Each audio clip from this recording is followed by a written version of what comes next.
the fact that today all 54 African countries fly their own flags and sing their own national anthems should not blind us to the challenges we are still faced with and the need to continue pulling together in a bid to rid our continent of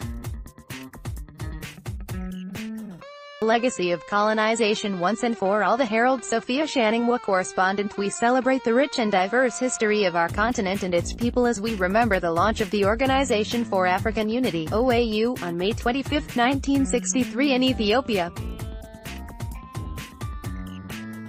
For many years, this day has always represented a celebration of African unity. On this day we must raise political awareness and consciousness about the state of affairs in Africa and the self-determination of its people to be liberated economically. As we are celebrating Africa, we must be reminded of what the founding fathers of the OAU and later the African Union had envisaged when they formed these bodies. Among other things, the OAU has the following purposes: to promote the unity and solidarity of African states, to eradicate all forms of colonialism from Africa, and accelerate the political and socio-economic integration of the continent. We must all work together to pursue these objectives and build a better Africa. One can, therefore, say without any fear of contradiction that Africa Day derives its value from the message of unity it carries. The fundamental question that I would like to ask this day is, why do we continue to celebrate Africa Day? 3 distinct reasons can be provided. Firstly, we celebrate the launch in Addis Ababa 54 years ago by the heads of state and government of independent African states and witnessed by leaders of African liberation movements, including SWAPO. While on this point, let me remind you that our founding president, His Excellency Dr. Sam Nujoma, attended the launch of the OAU in Ethiopia in 1963 in his capacity as then president of SWAPO. Hence, although Namibia was a colony then, we are indeed a part of that illustrious history.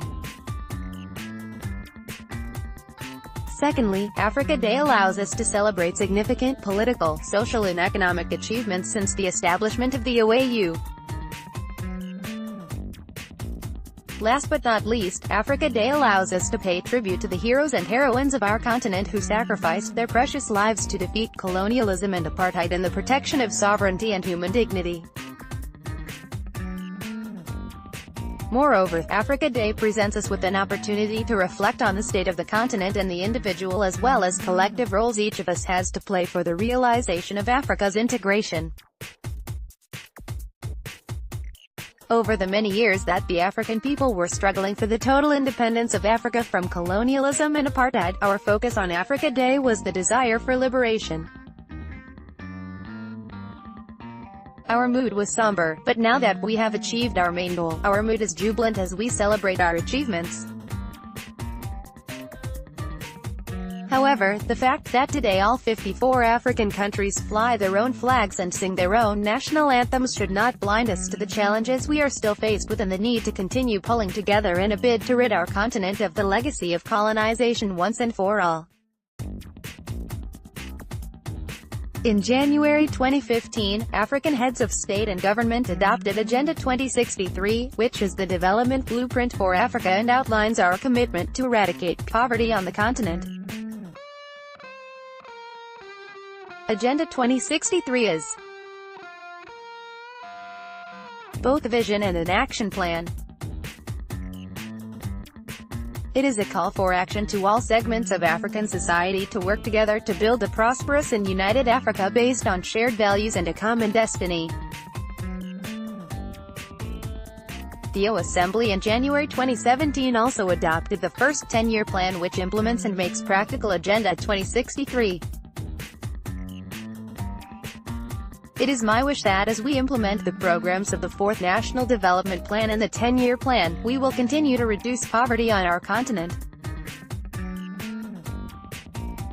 Therefore, it is of utmost significance that we inform ourselves about Agenda 2063 and the 10-year plan. While preparing ourselves towards the Agenda 2063, we must make sure that our youth are groomed academically, economically, socially as well as politically both at home and abroad to enable them to take over from us. Furthermore, in order to sustain our peace and stability, it is imperative that we pull together and protect our most precious asset, that is our peace and stability at home and Africa at large. Long live the continent of Africa. May the good Lord bless Africa abundantly. In a nutshell, let us build a united and prosperous Africa by 2063. Taken from an abridged speech by Sophia Shaningwa, the Minister of Urban and Rural Development in Namibia.